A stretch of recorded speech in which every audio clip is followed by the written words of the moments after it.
In our Sunday Mass, we don't hear from the Acts of the Apostles all that often, but even less frequently, believe it or not, do we hear readings from the book of Revelation, the very last book in the Bible, of course the last book in the New Testament. As important as that book is to many non-denominational Christian evangelical fundamentalist churches that are constantly quoting it as a recipe for what's to happen at the end of the world, we in the Catholic Church only hear it maybe 6 or 7 times over 3 years, at least on a Sunday cycle. We'll hear it for other special occasions, perhaps feast days, but in the regular worship of the faithful, we don't really hear the book of Revelation that often. So I think it's worth talking about in the rare occasions in which we do. And today we hear in the book of Revelation the story of the new creation, the vision of the new Jerusalem coming down from heaven, and God declaring the bride of Christ, which is the bride of the Lamb, which is this new Jerusalem. It goes into much greater detail of that new Jerusalem later toward the end of the book of Revelation, and we're already toward the end, close enough.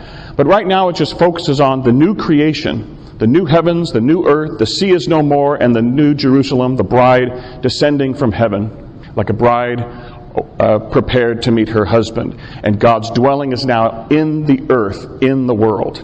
A very dynamic image put very straightforwardly. And one detail I think is perhaps overlooked a little, and that is the line, "The sea shall be no more."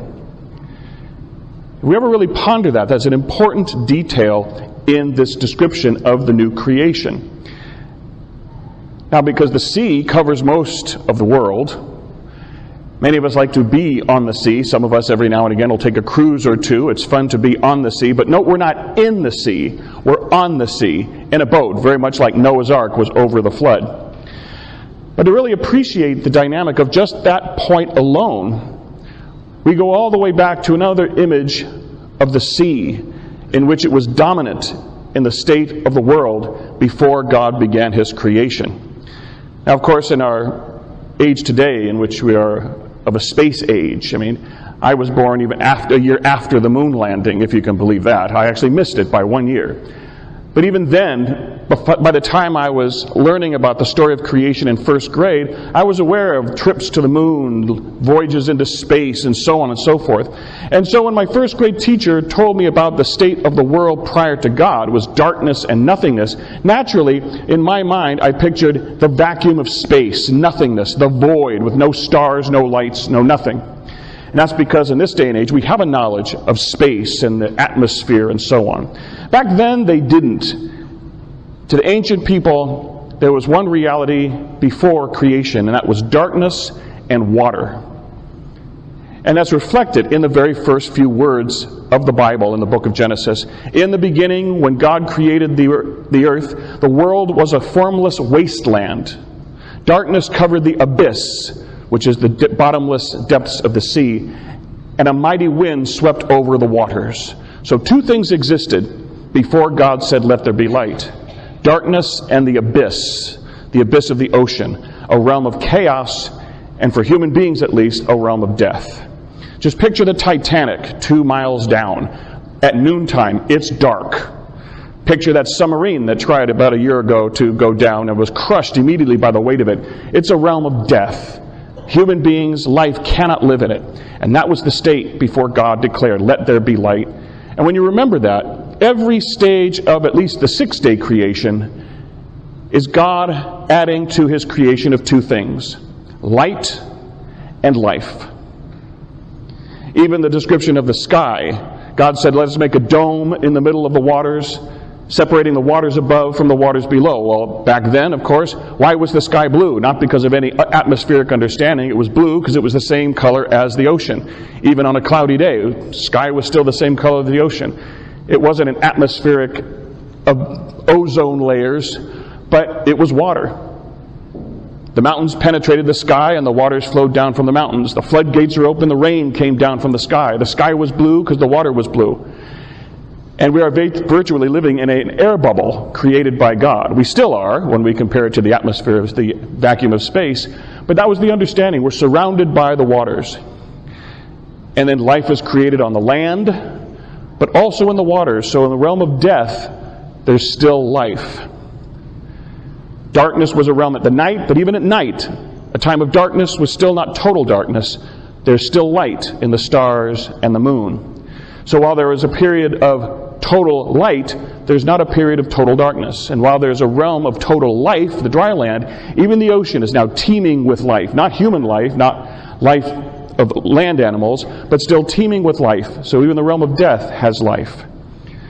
And we keep that in mind with the whole idea of the sea being a realm of death and chaos.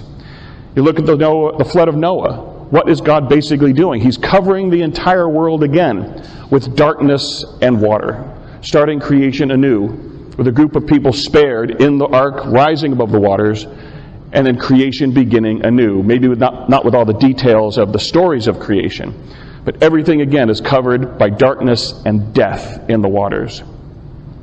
You look at the book of Genesis. What was the path from slavery to freedom, or at least freedom in the desert while the people are formed by God, was the Red Sea. Slavery was consumed by the waters. Oppression was consumed by the waters of death, while the people of Israel, God's chosen people, walked on dry land with the waters on either side.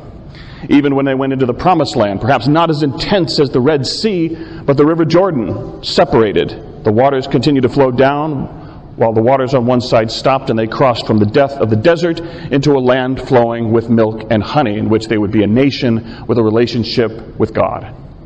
All these various symbols dealing with water as a realm of death and chaos.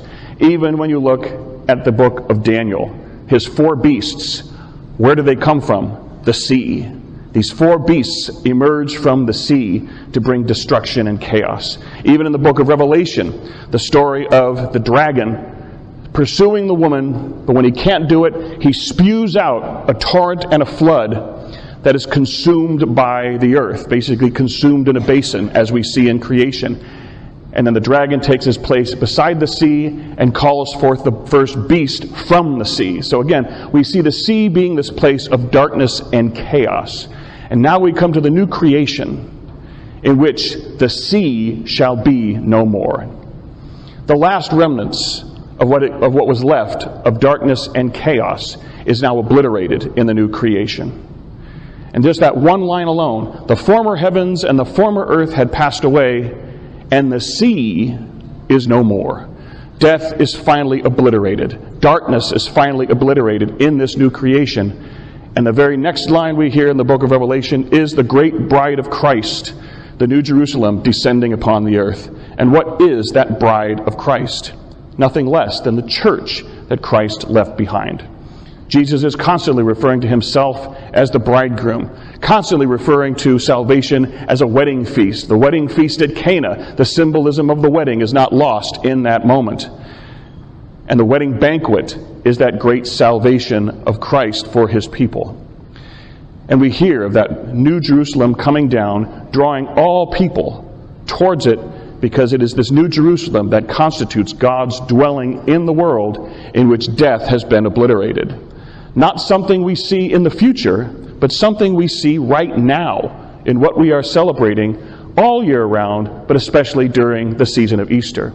The celebration of Christ's resurrection, in which death has been conquered once and for all, in the death and resurrection of Christ, in which we die with the hope of rising again. And this New Jerusalem is nothing less than the church. Do we want proof that perhaps this New Jerusalem continues to exist, that God continues to dwell with the church, that sanctification that comes from the church continues its work in the world? And as we will see later in the book of Revelation, if you keep reading, a new spring of water comes forth from the New Jerusalem that purifies everything it touches, bringing not death and chaos, but life. Not just one tree of life, as we saw in the Garden of Eden, but groves and groves and groves of trees of life as this water goes forth to purify everything in its path. But do we need any further proof that this New Jerusalem is still present and active among us than what we saw just a little over a week ago with the excitement of our new Holy Father? Secular news organizations, not just EWTN, but secular news organizations, stopped everything they were doing for about an hour and a half once the white smoke shone, and whether you were Catholic or not, you turned the TV on, you were watching the presence, activity, and influence of the church that God has sent, that Jesus left, right there People befuddled by the celebration of the election of a new Holy Father in Pope Leo XIV.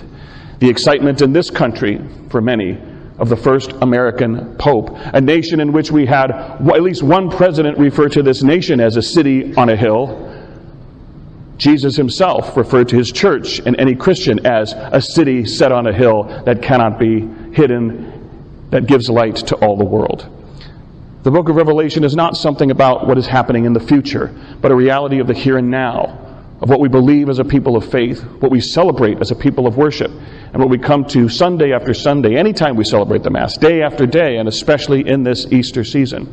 We celebrate the reality that is given to us in the book of Revelation through the symbolism of a new creation, of a new heaven and a new earth, in which the sea is no more, and a new Jerusalem that continues to carry out the work of Christ of sanctification, in which a new creation has been brought about by his death and resurrection, and the final destruction and influence and oppression of death has been overcome and abolished.